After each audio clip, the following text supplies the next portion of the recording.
Assalamualaikum warahmatullahi wabarakatuh. Ramadan Karim. Di bulan Ramadan yang penuh keberkahan dan kemuliaan ini, kita akan mengadakan segmentasi khusus Ramadan Series terkait Ramadan di negeri orang. Dan kita akan menjelajahi beberapa negara secara virtual, juga diskusi dengan saudara-saudara kita, kawan-kawan kita yang berada di luar negeri. Kita akan mendapat pengetahuan-pengetahuan baru, baik itu perbedaan, keunikan-keunikan, dan hal-hal baik yang bisa menjadi kaca kehidupan dan bisa kita amalkan di bulan Ramadan yang mulia ini. Dan jangan lupa untuk teman-teman ikuti summary challenge-nya untuk mendapatkan hadiah terbaik. Segala ketentuan bisa dibaca di deskripsi. Selamat menyaksikan, mari kita ambil hal-hal baik di dalamnya.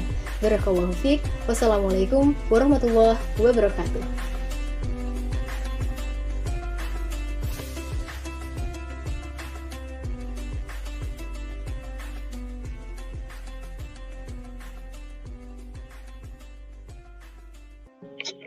Waalaikumsalam warahmatullahi wabarakatuh. Torik, Masya Allah. Torik, apa kabar Torik? Alhamdulillah baik teh. Gimana Teh Lina? Alhamdulillah. Torik makin ini ya, makin subur ya. Subur alhamdulillah. Makin berisi. Iya. Jadi gini Torik, Teh Lina ingin coba mengetahui, mungkin teman-teman juga yang lain ingin mengetahui. Karena kan kita belum pernah ke Jerman, khususnya Teh Lina gitu. Entah kapan ke Jerman, entah akan ada nasib kita atau tidak. Jadi ya kita coba sharing dengan Torik yang udah di Jerman selama kurang lebih 6 tahun terakhir ini, merasakan bulan Ramadan khususnya di Jerman gitu. Yang sejatinya tentu berbeda dengan Indonesia yang mayoritas Muslim, berbeda dengan di Jerman. Tentu akan ada perbedaan-perbedaan tersendiri yang dirasakan gitu. Torik boleh nih sharing ke kita apa aja itu? Ya, nah jadi alhamdulillah ya Allah memberikan kesempatan sejauh ini saya di Jerman. Ya mungkin kadang orang-orang tuh bilang ya Jerman wah, tapi ya mungkin kalau udah kesini ya nanti akan tahu sih perbedaannya dan mungkin akan lebih nyaman di Indonesia. Walaupun Indonesia walaupun mayoritas tuh nggak membuat itu lebih nyaman juga ya. Jadi yang membuat itu adalah kita berdoa kepada Allah, ya Allah berikanlah nikmat yang terbaik. Dan jadi mau itu di belahan dunia manapun, kalau kita memang berkumpul dengan orang-orang yang soleh, ya akan lebih indah gitu kan. Karena di Indonesia juga belum tentu kita berkumpul dengan orang yang soleh kan. Jadi itu gitu.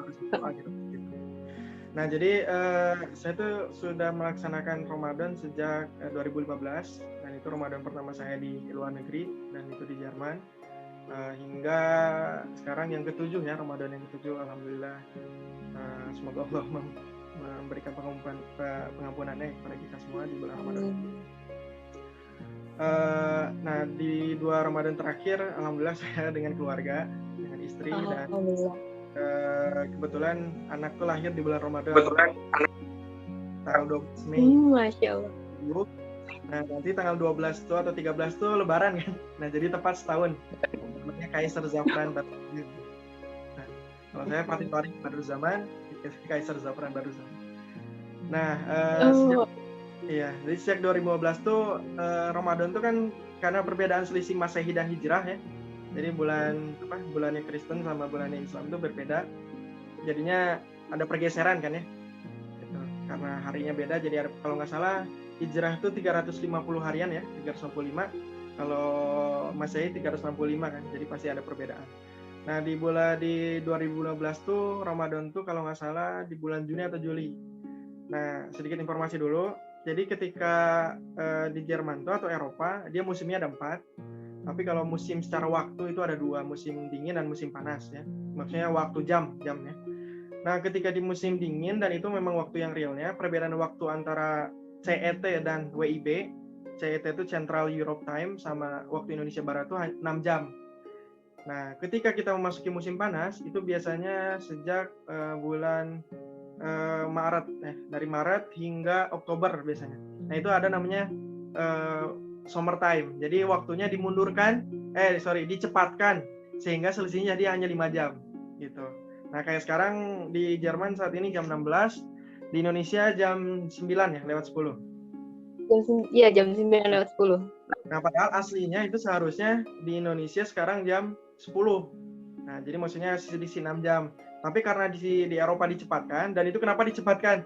karena kalau tidak dicepatkan, jadi siklusnya nanti si subuh makin ke atas, si isya semakin ke atas. Nah, jadi ketika di 2015 itu saum pertama itu di bulan Juni, bukanya itu jam 22.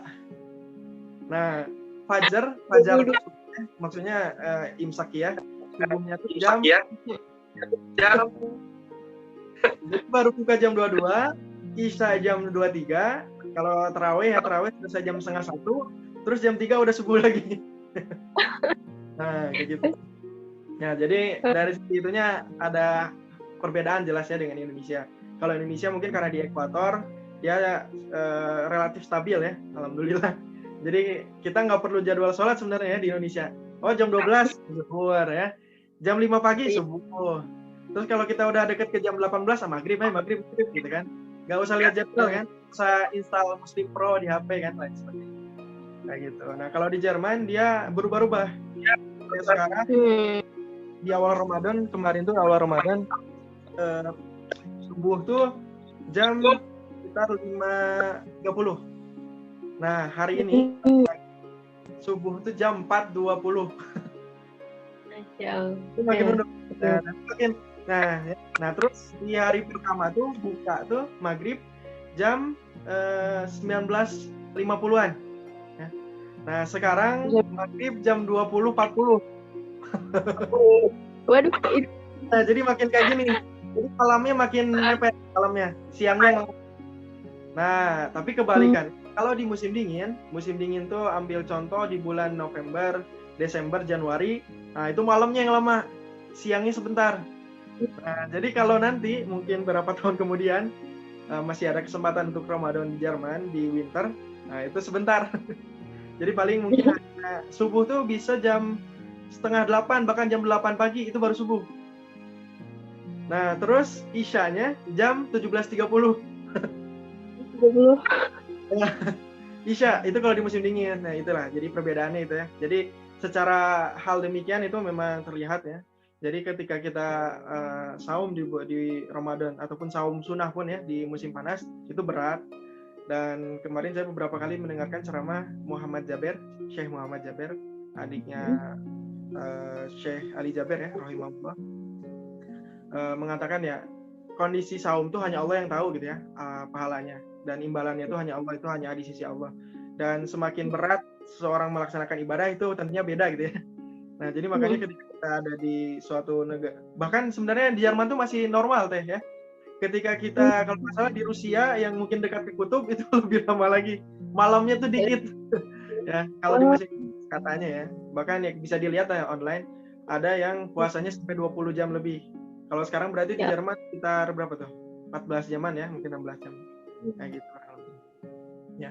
Nah, jadi dari sisi waktu itu suatu tantangan, tapi nah inilah yang menarik bagi saya ketika awal Ramadan di Jerman 2015 itu kan biasa aja sebenarnya. Karena ternyata dalam Al-Quran itu dijelaskan saum Ramadan tuh atau saum tuh mau sunnah ataupun wajib itu ketika hitungnya tuh dari terbit matahari hingga terbenam matahari kan ya. Nah, itu memang nanti baru jadi memang kuat aja jadinya gitu. Ya lemas ada tentunya ya, kalau kita kebanyakan kerja ya pasti tepar lah gitu ya. Tapi nggak tahu karena mungkin paradigma ataupun mindset di ini tuh terbit dan tenggelam, jadinya kuat aja sama kayak puasa di Indonesia gitu ya. Nah, tapi ya tentu saja gitu ya, nggak ngelihat jam. Betul ya, tanpa melihat jam, melihat terbit tenggelam tuh memang kayak gitu jadinya ya. Dan Allah menyesuaikan, ya, masya Allah, itu hanya Allah yang maha tahu. Nah, cuman memang ketika kita banyak pekerjaan ya tentunya tepar ya. Kayak kondisi sakit tentunya kemarin sempat ketika melaksanakan Ramadan ini di tahun ini saya apakah sahur atau enggak, ya beberapa hari nggak sahur. Istri juga masih menyusui dan akhirnya dia punya big baby dan little baby.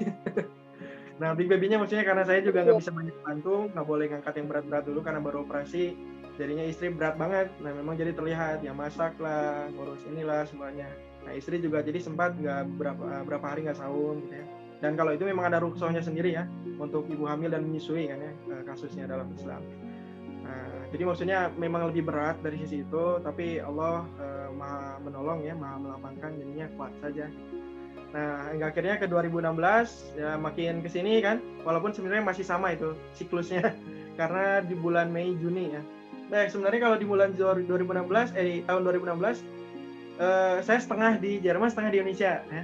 Nah, waktu itu ada kesempatan pulang ke Indonesia, kayaknya pulang di Indonesia ya lebaran. 2017 full lagi di Jerman, 2018 di Jerman full, 2019, 2020. Nah, ketika 2020 saya udah ditemenin istri, itu satu hal yang lain juga ya. Ada feel yang alhamdulillah, jadinya masak bareng waktu itu, lain sebagainya. Kalau 2019 di Syawalnya menikah tuh ya, jadi Ramadan masih sendiri jomblo.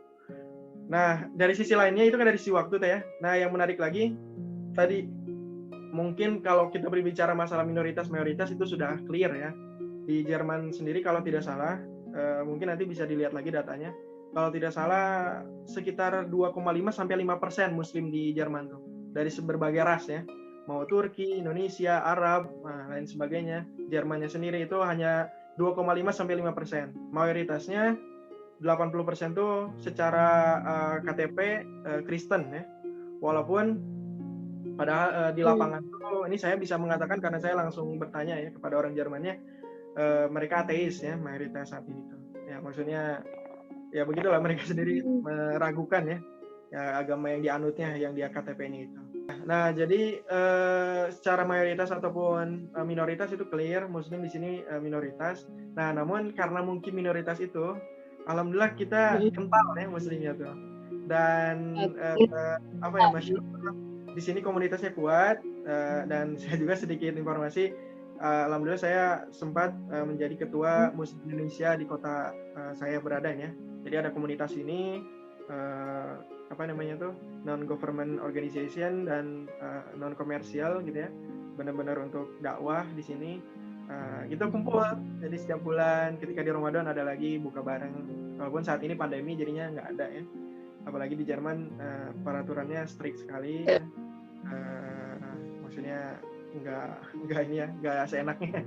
Jadi sekarang pertemuan semua terbatas nantinya yang banyak orang gitu.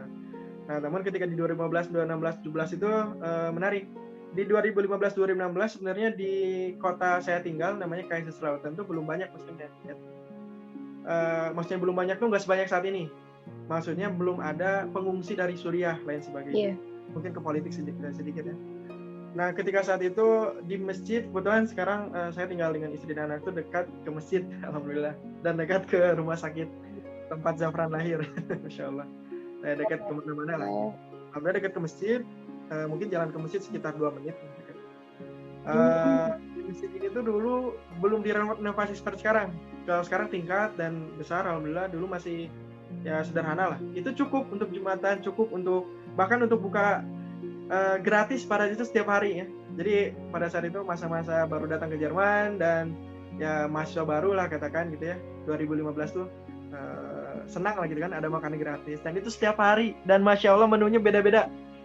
Pas hari pertama misalnya daging sapi, terus daging ayam, ikan, wah terus diputer-puter tuh enak pokoknya. Terus untuk sahur pun ada gitu ya, wah sangat disambut. Saya kenalan dengan orang dari Tunisia, dari Maroko, dari Palestina, dari masya Allah senang lah ya.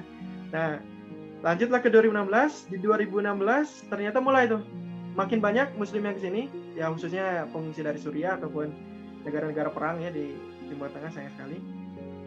Maksudnya sayang sekali perangnya ya. Saudara-saudara kami datang ke sini, diterima oleh Jerman, alhamdulillah makin banyak kuota tuh. Sehingga ternyata ada pendanaan masjid itu kurang, akhirnya hanya seminggu sekali. Kalau nggak salah Sabtu dan Minggu. Nah kebetulan pada saat itu saya memang jadinya nggak banyak juga ya. Wah jadi nggak tiap hari nih gitu ya. Gimana nih gitu kan. Oh ya kebetulan ada 2 masjid di sini tuh. Yang satu namanya di Fatih Jami.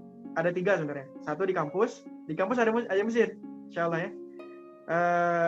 Yang satu lagi namanya Islamische Zentrum Kaiserslautern atau Islamic Center Kaiserslautern. Lebih disebutnya di sini Masjid Arab. Yang satunya di Fatih Jami. Jami itu Jami ya. Jadi Jami itu coraknya Turki ya. Jadi kalau di Turki sejak 2016 memang seminggu sekali saja, nggak tiap hari. Tapi di Masjid Arab tuh tiap hari itu, masya Allah.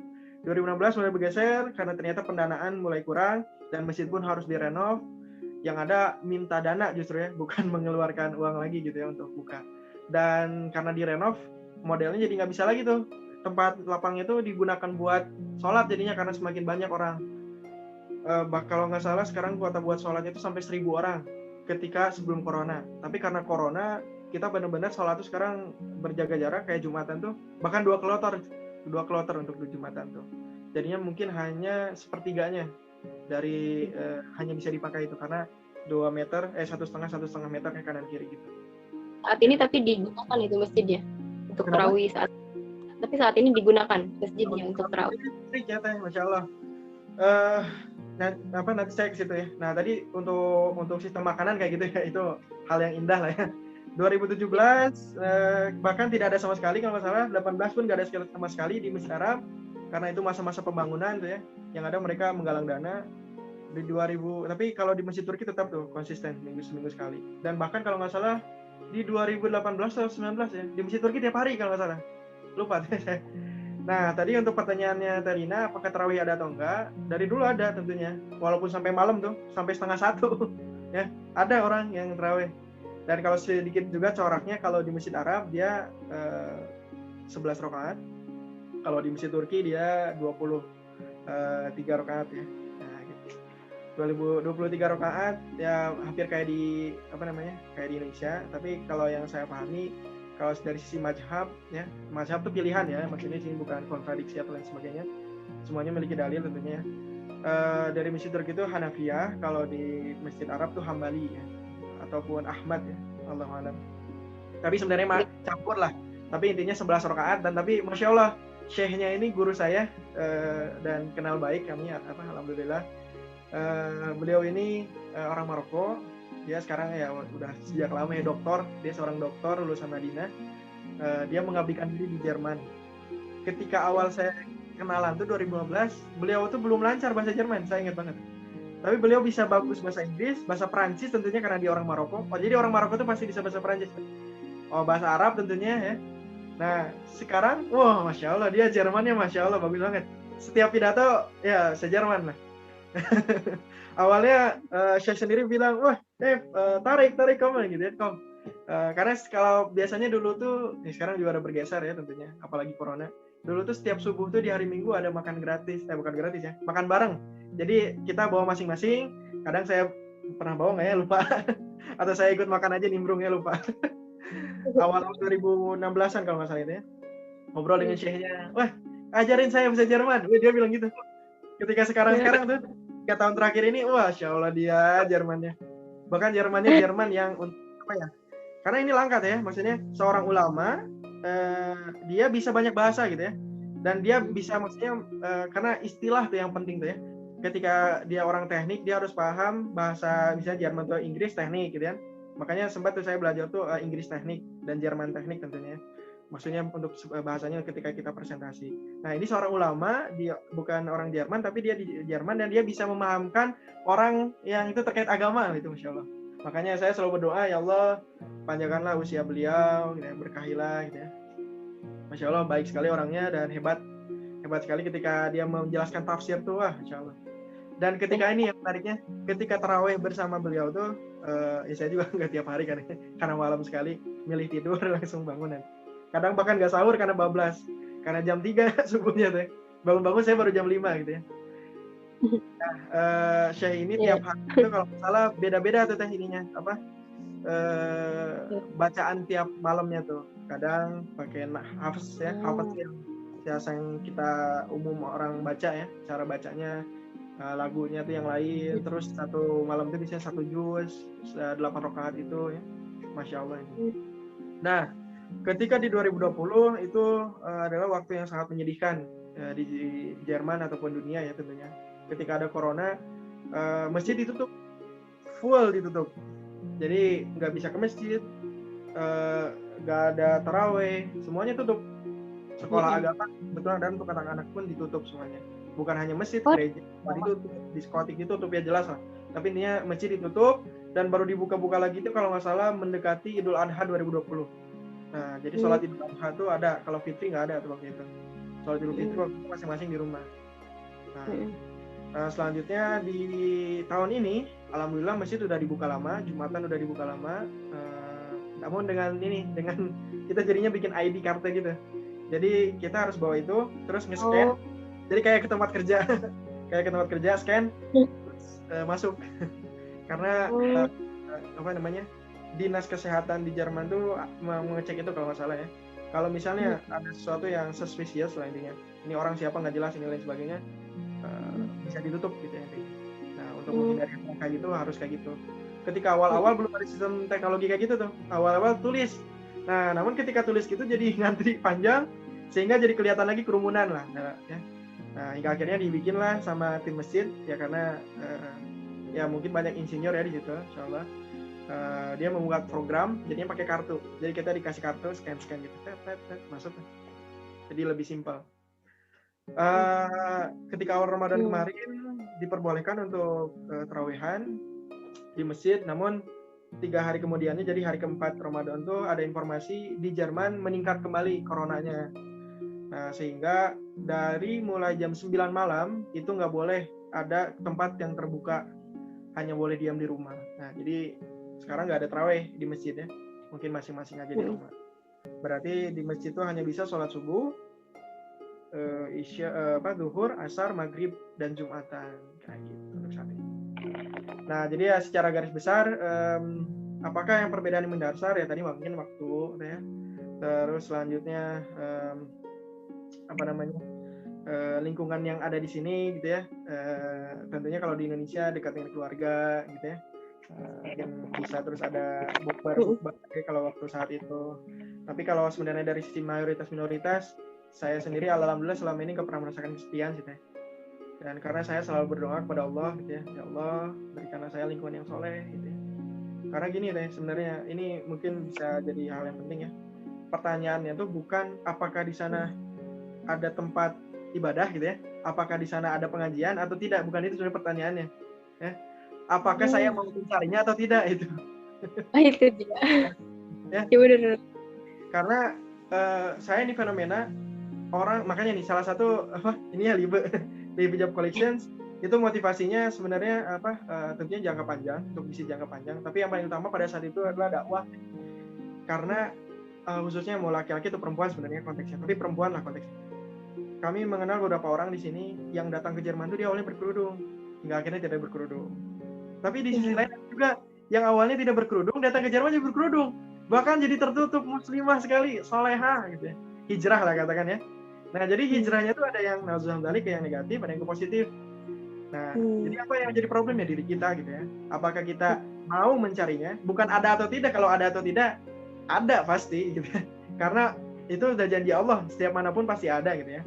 Nah apakah kita mau mendekatinya atau tidak gitu, mungkin itu pertanyaannya jadinya. Nah jadi di sini saya tidak pernah merasa kesepian dari sisi keagamaan. Adapun sekarang misalnya di tempat kerja kayak Masya Allah, mungkin saya sedikit cerita. Mereka itu orang Jerman mungkin ada yang rasis, tapi yang rasis tuh atau diskriminasi gitu ya, hanya sekian persen lah. Kalau saya bisa bilang hanya mungkin 5-10%. Dan itu jarang sekali temui. Sisanya mereka moderat ya. Karena mereka sendiri terhadap agama yang di KTP-nya sendiri tidak mempercayai, tapi mereka tuh ateis dan mempercayai hanya kebaikan gitu ya. Saya percaya pada apa yang disampaikan kebaikan oleh setiap agama, ada yang bilang gitu ya. Nah, bahkan ada yang menceritakan, ya saya agama ini tapi saya tuh kadang bingung. Saya baca ulang-ulang ini kok ada kontradiksi gitu ya, maksudnya di kitab mereka. Dan itu memang sudah real ya. Nah, gitu. Kadang ada juga yang teasing gitu ya, teasing doang. Kamu puasa Fatih gitu ya, Torik, kadang Fatih, kadang Torik saya dipanggilnya, atau Her BZ, BZ atau baru zaman. Kamu puasa, wah gak ada yang lihat, udah batal aja gitu, canda gitu. Kadang digituin, kadang ada ya.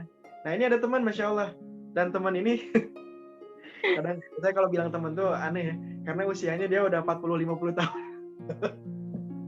Jadi mungkin dia nganggap saya anak kali ya, tapi kita kolega di tempat kerja ya. Ketika saya kemarin dioperasi sebelum Ramadan, dia bilang dia sangat khawatir, dia nanya tiap hari dia menawarkan bantuan gitu ya, wah ini gimana gitu kan, karena di 3 minggu terakhir saya dapat surat sakit jadi nggak masuk kerja. Surat sakit nanti ada harus ya gitu, ada urusan dengan asuransi. teman kerja tuh, kamu, karena ternyata apa ya, di situ nabel bruch, jadi hernia di pusar. Itu tuh memang saya awalnya nggak percaya gitu. Wah, itu panjang lah ceritanya, hingga akhirnya ternyata itu suatu hal yang yang berbahaya ternyata tuh ya. Kalau saya waktu itu nggak ambil operasi, ternyata itu bisa menyebabkan kematian. Kalau baca artikel dan dokter bilang gitu ya. Tapi akhirnya saya ya pertolongan Allah juga diketahui dan operasi. Maksudnya masih waktu itu masih bisa ditangani. Dan awalnya saya polos-polos aja gitu ya. Wah, istri nangis, ya banyak lah, mama nangis pasti tentunya. Kaget juga, karena saya baru ke dokter, kira sakit perut biasa. Pas ke sana, protokol koronarsi ini kan ya, sama dokternya. Jadi ada dokter di Jerman tuh, ada dokter klinik itu sama dokter rumah sakit besar gitu ya. Dan kebetulan kalau rumah saya deketan semuanya. Ketika dari situ dia nggak bisa mastiin, akhirnya saya dirujuk ke rumah sakit yang besar. Saya datang ke situ langsung semuanya ditek darah gitu kan ya. Terus dokternya bukan hanya satu teh, 6 orang. Karena dia yang ke satu yang kedua tuh ragu, takut ya. Dicek, saya harus operasi. Padahal teh rumah saya ke rumah sakit tuh hanya jalan 5 menit. Kayak jajan bakso gitu ya. Gak boleh pulang dulu untuk ngobrol ke istri. Karena corona. Saya dicek PCR negatif. Saya diisolasi dan langsung dikekambarkan dan gak dikasih makan sama sekali karena memang dijadwalkan operasi. Saya nggak makan dari jam Jumat itu Jumat sebelum Ramadan ya, seminggu sebelum Ramadan. Jumat hari itu saya belum makan dari jam 1 hingga jam 1 kemudian. Jadi 24 jam saya nggak makan karena harus operasi gitu ya. Sengaja karena mau operasi. Awalnya akhirnya saya teleponan dengan istri, mama, semuanya kaget lah. Wah, nangis ya, drama lah intinya. Saya juga nggak ngerti gitu. Apa ini tuh, tadinya kirain tuh karena apa ya, lemah kali ya atau apa. Karena saya juga awalnya nabel bruch tuh apa, nabel saya tahu, nabel tuh pusar, bujal ya. Bruch tahu saya rusak, tapi apa maksudnya? Ternyata saya Google, oh masih biasa aja. Nah, ketika akhirnya mama Google, istri Google, pas di rumah saya baru paham ternyata itu salah satu hal yang berbahaya. Makanya teman-teman kerja kayak di masjid, saya baru Jumatan lagi kemarin ya. Saya 3 minggu terakhir saya nggak, pas saya Jumatan, harusnya kamu di rumah aja 4 minggu sampai 6 minggu. Kata dokter 4 sampai 6 minggu pemulihan. Saya ini baru 3 minggu kan ya. Masih sih ya, tapi udah membaik lah. Katanya. Jadi ternyata hernia ini memang satu hal yang besar gitu ya. Makanya teman-teman kerja tuh sangat simpati ya, memberikan bantuan gitu. Nah, itu mungkin dari sisinya ya. Jadi maksudnya tadi saya konteksnya tuh walaupun di sini mayoritasnya non muslim ataupun kafir ya, kayak katakan, dia tidak ada lah. Makanya karena mungkin doa orang tua, doa mungkin sekarang istri gitu, dan doa saya pribadi, ya Allah berikanlah dimanapun berada lingkungan yang baik, lingkungan yang tidak zalim gitu ya. Nah, jadi mungkin perbedaan paling mendasar dari waktu tadi ya gitu. Karena dari sini sih misalnya ya gimana ya, kalau saya rasa sih selama saya dekat dengan orang-orang yang soleh ya, mau dimanapun itu fine aja. Yeah. Betul. Itu menarik sih yang pernyataan Torek yang tadi ya. Jadi sebenarnya dimanapun kita tinggal bukan dipermasalahkan, pertanyaannya juga bukan adakah tempat sholat, adakah tempat ibadah gitu, tapi kembali ke kitanya, maukah kita ngegunain tempat itu. Iya, kalaupun tidak ada, kita bisa dimanapun beribadah gitu kan. Betul. Masya Allah, ya itu benar banget. Sekarang kita coba, mungkin di Indonesia nggak biasa ya, sholat di satu ruangan, sholat di bawah tangga. Tadi kebayangkan ya, tangga gedung, mau itu gedung perusahaan atau gedung kampus, di bawah tangga ada tempat kosong, sholat di situ nggak kebayang mungkin di Indonesia kan. Kalau di Indonesia kan pasti cari musola, ya. Terus dia maksudnya tuh bukan gitu ya. Saya melihatnya tuh harus sempurna gitu ya. Wudu sampai basah, rambut dibasahin, kaos kaki dibuka gitu ya. Terus cari musola. Tapi kalau misalnya belum musola, udahlah, saya di jalan capek, saya mau di rumah aja. Padahal udah mepet mau ke sholat lain kan. Nah, karena kayak gitu ya. Nah, padahal sebenarnya dimanapun itu bumi Allah gitu. Nah, itulah salah satu nilai penting yang saya pelajari di Jerman tuh teh. Saya sholat dimanapun saya bisa, saya misalnya di kelas pada saat itu ataupun di tempat kerja, bahkan di depan teman-teman orang lain di meja, terus saya hanya dapat itu di situ, saya situ wudu, Terus sekarang coba saya sholat pakai sepatu, ya saya pakai sepatu. Nah, karena memang ada syariatnya di kuf. Tahu kan kuf ya? Kadang kan di Indonesia misalnya dalam kondisi yang tertentu lagi pramuka lain apa maksain kan dibuka dulu basah lah lain sebagainya, itu choice ya, itu pilihan. Cuman saya melihat di sini ya ternyata banyak kemudahan gitu ya, dan nggak mesti harus selalu sempurna gitu. Yang penting kita terhindar dari hadas besar, hadas kecil ya, kita bisa ya. Masya Allah. Saya pernah merasakan sholat nih ya, sholat di taman, sholat di lapang terbuka, sholat di perjalanan, ya di samping jalan saya sholat. Ya. Bahkan saya pernah tuh sholat, saya cari tempat gak ketemu nih tempat, karena kadang deg-degan tuh. Ada adrenalin gitu ya. Aduh gimana kalau orang lihat gitu ya. Saya sholat di atas ini akhirnya apa namanya tuh? Di atap, maksudnya atap tuh ya bukan genting ya, atap kan ya. Saya lihat tuh sholat situ tenang kan, sambil ngelihat langit. Itu di musim panas gitu. Nggak pakai sejadah karena saya nggak bawa sejadah, saya bawa tisu aja dari toilet buat ininya gitu. Nah itu salah satu hal mungkin. Gitu. Ya tentunya kalau bisa ada masjid, ada musola ya itu harapan, tapi kan kita nggak selalu menemukan itu di sini. Ya. Tapi itu jadi satu kenangan mungkin ya dalam kehidupan Thorik gitu dan keluarga. Alhamdulillah. Terus ini Thorik, kalau selama ini Thorik melihat masyarakat di Jerman ketika menyambut bulan Ramadan itu ada kebiasaan-kebiasaan apa gitu ketika menyambut atau ketika Ramadannya yang biasa dilakukan oleh masyarakat Jerman Muslim. Mungkin kita bicara spesifik Indonesia ya Teh. Kalau kita berbicara spesifik Indonesia ya tentunya kita berbahagia. Tentunya kita mengadakan pengajian, ngaji, ya itu sih. Nah, selama ini, dan kalau di kota yang sekarang Thorik tinggal, itu komunitasnya tuh Muslim Indonesia itu kalau nggak salah terdata ada 150-an orang Muslim. Kalau Indonesianya saja 200 sampai lebih lah ya. Tapi itu sisanya berarti non Muslim. Nah, kami itu punya kegiatan setiap bulannya, ada pengajian ikhwan, pengajian akhwat, sama pengajian umum. Umum itu maksudnya gabung berarti. Nah, di pengajian ikhwan kita hampir seminggu sekali, dan kami itu ngadain tahsin, dan kebetulan saya bukan pengurus lagi dan bukan ketua lagi ya. Saya sempat jadi ketuanya 3 tahun berturut-turut. Masya Allah. Ganti. Nah, cuman saya tetap sebagai ini aja tahsin bareng-bareng gitu ya, dan istri juga di akhwatnya. Nah, jadi paling kita kita mengundang pemateri. Kalau dulu belum pernah kita nah, jadi pematerinya ya internal aja, misalnya Thorik ataupun yang dirasa bisa lah internal aja, misalnya Thorik karena yang dirasa bisa. Ini jadi salah satu plus juga kita bisa mendatangkan pemateri dari Indonesia lah ya, yang ustadz ya, the real ustadz ya. Maksudnya orang yang mempelajari agama lah ya, akan gitu. Orang yang expert di bidangnya. Nah, kayak sekarang kita nih kerjasama dengan Darut Tauhid. Ya, Darut Tauhid.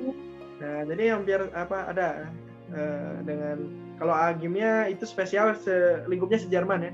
Kalau yang kota-kota gini biasanya Darut Tauhid menunjukkan guru-guru yang lain ya. Ya sama saja mereka, Masya Allah, expert di bidangnya. Terus kita juga pernah mendatangkan Syekh Muhammad Jaber di bulan lalu online.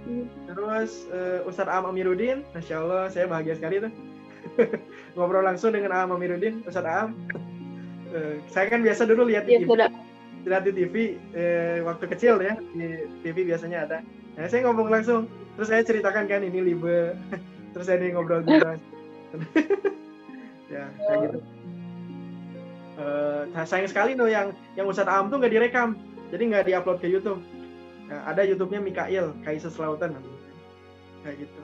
Nah, jadi kalau apa yang biasa dilakukan ya paling kayak gitu sih. Kalau yang kayak bersifat kultur ya, di Indonesia di Jerman tuh ataupun orang Muslim di Jerman, mau itu Arab, kami tuh gimana teh ya? Mungkin kalau di Indonesia atau bukan ini, kami tuh kayaknya apa yang memang ada gitu. Kalau yang kultur-kultur biasa yang kita masih abu-abu gitu ya, apakah itu misalnya dalam tanda kutip bid'ah atau bid'ah hasanah ya, dolalah kan bisa kayak gitu ya. Apakah itu misalnya dituturkan atau tidak, kami tidak Mesir atau Mesir Turki, mereka dari sisi mazhab berbeda, tapi saya nggak banyak melihat kultur gitu deh. Ya. Jadi ya polos saja, ya Ramadan, alhamdulillah Ramadan, kita bahagia dalam hati, tapi nggak ada perayaan khusus gitu ya, nggak ada. Kayak Lebaran juga misalnya Idul Adha, Idul Fitri, kami happy makan bareng, tapi nggak ada yang ya mungkin kalau di Indonesia kadang misalnya kalau di Indonesia kan kalau maksud Elina mungkin ya kayak ada sahur on the road misalnya, terus ya keliling obor, wah nggak ada. Jangankan kayak gitu ya, adzan aja di sini kan nggak keluar, nggak boleh. Jadi kalau kita sudah minoritas dan kita ya meminimalisir lah intinya. Terus kalau Lebaran tuh gimana? Kumpul-kumpul di masjid saja setelah sholat atau ada hal lain? Ya, nah ini juga baik. Kalau ketika Lebaran ini juga walau alam ya, Tori nggak tahu, Tori juga bukan expert. Tapi Tori melihat satu hal yang bagus gitu ya. Kan kalau di Indonesia secara umum itu ada disebutnya itu halal bihalal ya. Jadi setelah sholat laki-laki ataupun perempuan ya salam-salaman kan ya. Nah gitu, keliling ya. Tori rasa itu bagus ya. Maksudnya salam-salaman, jadi kita saling mengenal, lihat wajah kan, karena mungkin di masyarakat sendiri kan nggak pernah ngobrol satu-satu nih. Nah tapi kalau di Jerman sendiri nggak ada tuh kayak gitu deh, nggak ada keliling-keliling itu. Jadi ya kita salam ketika kita mau salam ya salam, tapi nggak diwajibin ke semua gitu, mau itu di Masjid Arab ataupun di Masjid Turki. Nah jadi nanti ketika biasanya ya di 3 tahun 4 tahun ke belakang tuh ketika Idul Fitri atau Idul Adha itu udah sholat ya pulang. Nah, namun di jalan, jadi ketika kita mau ke gerbangnya itu ada jalan kan ya, ada kayak gang gitu lah. Gang mungkin sekitar 2 meter, 3 meter, gede ya. Nah, kanan kirinya tuh ada bazar, ada makanan. Nah, jadi kita sambil jalan pulang tuh ambil makanan gitu. Ya.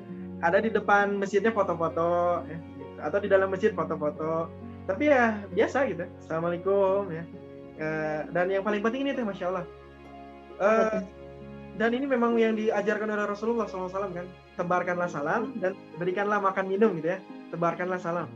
Yang kenal ataupun tidak kenal. Nah ini tuh Masya Allah, mahal kebiasaan yang harus dipupuk.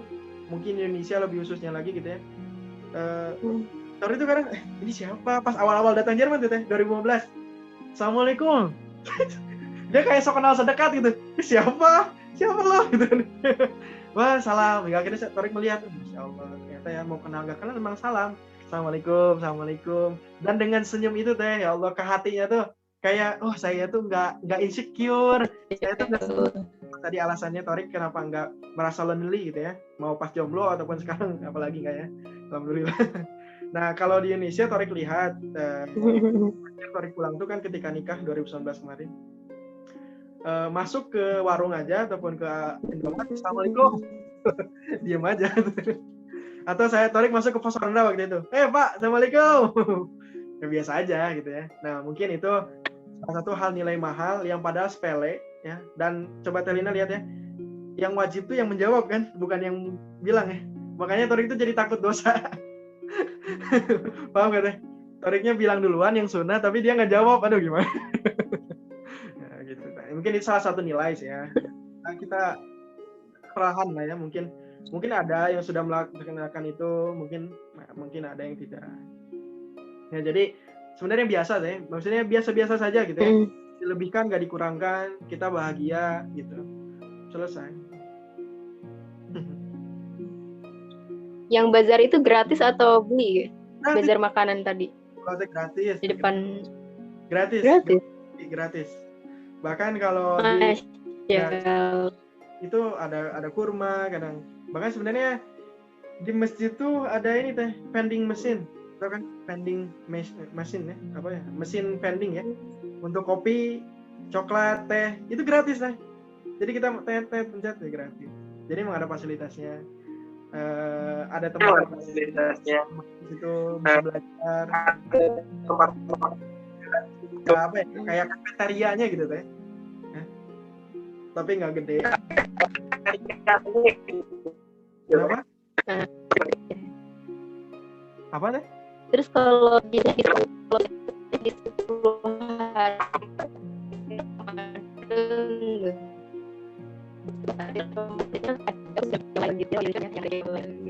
Macet. Mungkin videonya dimatiin dulu. Di dalam sebentar. Kalau di 10 hari terakhir Ramadan di Jerman, besok ada nggak Qiyamul Lail kayak gitu? Iya. Nah, 10 hari ya betul. Nah, itu yang penting juga. 10 hari Ramadan tuh ketika 4 tahun ke belakang atau 5 tahun ke belakang tuh diperbolehkan tiap hari. Namun dengan catatan nggak berisik ya. Nah ini juga salah satu hal yang masya Allah ya. Dan ini memang yang sebenarnya gitu, yang dicontohkan ya, masya Allah. Jadi ketika kita datang ke masjid itu mau laki-laki atau perempuan mungkin ya, kita tuh nggak boleh teriak-teriak. Maksudnya teriak-teriak tuh kayak baca Al-Quran nggak boleh terlalu keras, ataupun wirid nggak boleh terlalu keras ketika ada orang yang sholat gitu. Nah di masjid itu kalaupun ada orang yang ngaji itu pelan-pelan di sini tuh teh. Ketika ada yang keras dikit, itu dimarahin. Jangan berisik. Gitu itu. Ya. Karena memang ya mengganggu gitu ya. Kita nggak boleh mengganggu orang yang sholat, bukan orang yang sholat diganggu orang yang ngaji kan. Nggak ada, tapi sebaliknya. Nah apalagi ketika kita ngaji keras-keras, nah itu bisa kedengar ke tetangga yang lain. Karena masjid itu berada di neighborhood orang Jerman kayak gitu ya. Nah itu syaratnya juga boleh berisik ya. Terus jangan hanya tidur kayak gitu. Nah di 4 tahun 5 tahun ke belakang. Nah namun ketika sekarang ya khususnya di 2020 nggak ada itikaf tentunya karena masih ditutup. Untuk sekarang juga walau alam, tapi nampaknya ya karena tadi ada peraturan dari pemerintah Jerman dari jam 19 harus tutup semuanya. Jadi nggak ada kayak gitu. Tapi kalau biasanya ada, dan itu pun saya sempat beberapa kali gue itikaf, tapi yang nggak begitu banyak. Nah di situ nanti ada sahur bareng jadinya. Terus itikafnya tuh ya nggak ada program dari masjid ya. Maksudnya jadi masing-masing bahkan nih, jadi masing-masing aja. Terus sholat tahajud ya masing-masing. Kalau dari komunitas Kaiserslautern sendiri, Muslim Indonesia Kaiserslautern, itu sempat ada di 2018 kalau nggak salah, kita sholat bareng, tahajud bareng, ngaji kayak gitu ya. Banyak yang ikutan Indonesia jadi kayak tim gitu ya. Orang-orang tuh ngeliatin, ini apa-apa nih gitu. Mungkin karena kayak gitu ya. Jadi maksudnya ketika itikaf tuh ya individualistik gitu ya, kayak gitu. Karena punya doa masing-masing dan bisa khusyuk masing-masing, kemampuan daya tahan orang juga beda-beda kan gitu. Mungkin ke sana maksudnya. Wallahu a'lam. Kayak gitu. Nah, untuk sekarang juga Terus satu lagi. Ada kebiasaan kalau di Indonesia tuh Idul Fitri sama dengan baju baru. Ya itu bagus sekali. Saya selama Lebaran di Jerman, mau itu Fitri atau Adha, saya nggak pernah beli. Kalau pernah jangan sih ya bilang. Kayaknya saya nggak ngehususin beli baju Lebaran ya, saya pribadi.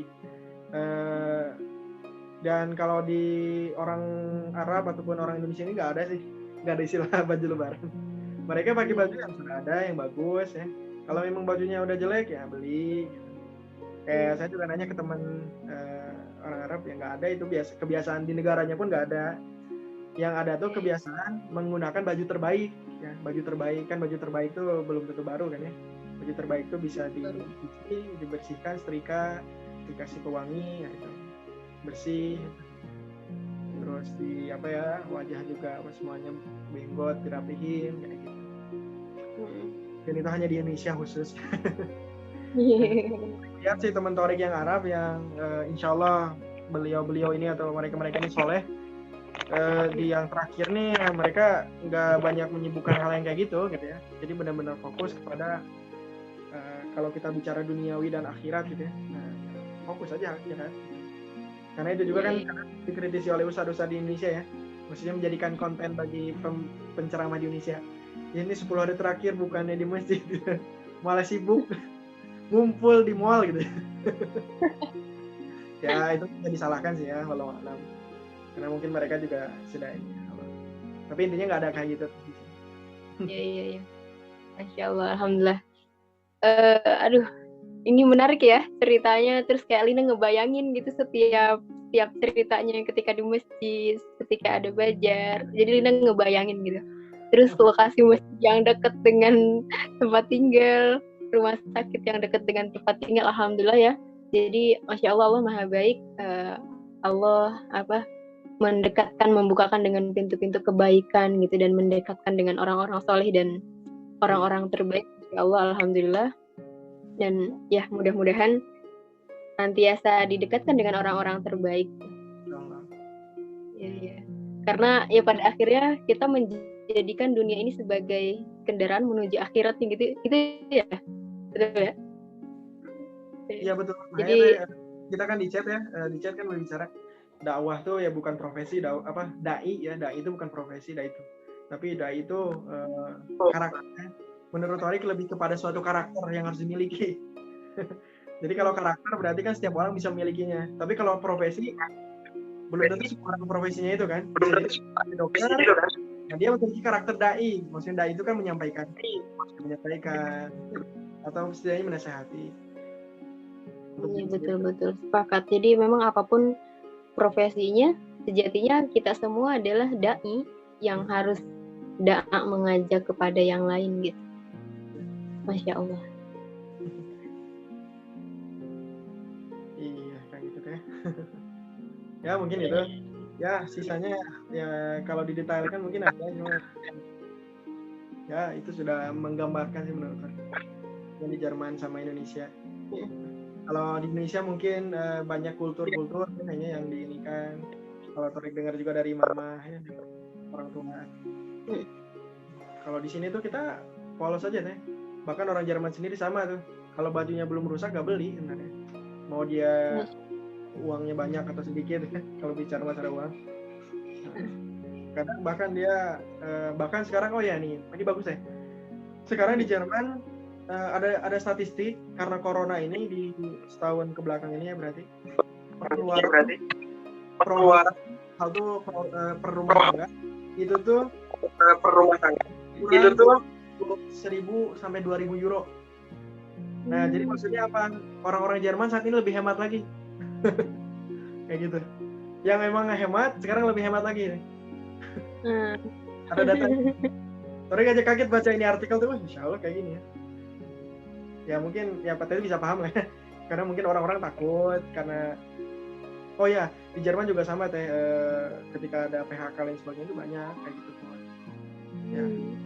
Sebenarnya bukan hanya di Indonesia, bahkan banyak yang gulung tikar juga perusahaan di sini. Bahkan kalau di Indonesia Torik lihat, ini sedikit melenceng deh ya. Informasi di Indonesia Torik lihat restoran tetap bisa dibuka kan ya. Bisa dagang, insya Allah itu suatu kemudahan dari Allah ya. Kalau di Jerman tuh nggak boleh deh. Maksudnya nggak boleh tuh restoran yang orangnya hanya bisa makan di dalam. Tapi kalau misalnya bisa liver, bisa pengiriman ya, bisa dikirim-kirim gitu, kayak Gojek, Grab, itu boleh. Tapi intinya dengan kayak gitu tuh pemasukan setiap orang tuh berkurang deh. Bahkan toko sepatu, bahkan ada toko yang dia udah bertahun-tahun, maksudnya paling ini di Jerman, kita harus tutup semuanya. Dan itu merembet lah kepada pekerjanya kan. Pekerjanya ini gimana nih gitu kan. Dan bantuan dari pemerintah juga di Jerman ya nggak sewenang-wenang gitu. Ya maksudnya Torik juga dengar cerita kayak gitu. Makanya ketika ya alhamdulillah setidaknya kita bisa menegakkan punggung gitu ya. Ya ini juga salah satu hal penting. Syekh itu selalu bilang tuh Syekh di khutbah Jumatnya, orang itu sudah termasuk kaya ataupun berada ketika dia bangun pagi, dia ada tempat buat berteduh, ada sepucuk roti buat dia makan gitu ya. Dan dia dalam keadaan tenang, nggak dalam keadaan perang ataupun dikejar orang. Itu tuh udah kekayaan gitu. Makanya insya Allah dalam keadaan gini kita harus banyak bersyukur ya. Mudah-mudahan kita jadi hamba Allah yang banyak bersyukur. Dan ketika kita tuh udah kaya gitu, itu kekayaan yang sesungguhnya. Maksudnya. Insya Allah dengan keadaan apapun yang kita miliki kita harus banyak bersyukur gitu ya. Dan kalau kita misalnya berpikir orang muslim teraniaya, ya orang muslim kalau teraniaya itu tuh kemarin baru di khutbah Jumat kemarin ya, dan itu khutbah Jumatan pertama lagi setelah 3 minggu Torik Jumatan. Jumatan lagi Syekh itu menceritakan terkait standhaftigkeit. Standhaftigkeit itu artinya kesabaran. Dan di khutbahnya Syekh menjelaskan kisah ada orang muslim diuji, itu tuh udah satu tanda yang bagus bahwa dia tuh termasuk orang-orang yang beriman, karena nggak ada orang yang beriman yang diuji. Terkait yang ujian tadi ya, Torik. Jadi memang benar di Al-Quran juga kan disebutin ya, apakah kamu mengira kamu mengaku beriman Ya gitu ya. lantas kami jimu gitu kan.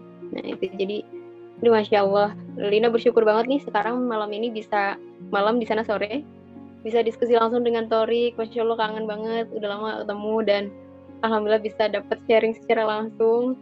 Ya. Ini kecanggihan teknologi saat ini dengan di Indonesia dan Torik di Jerman.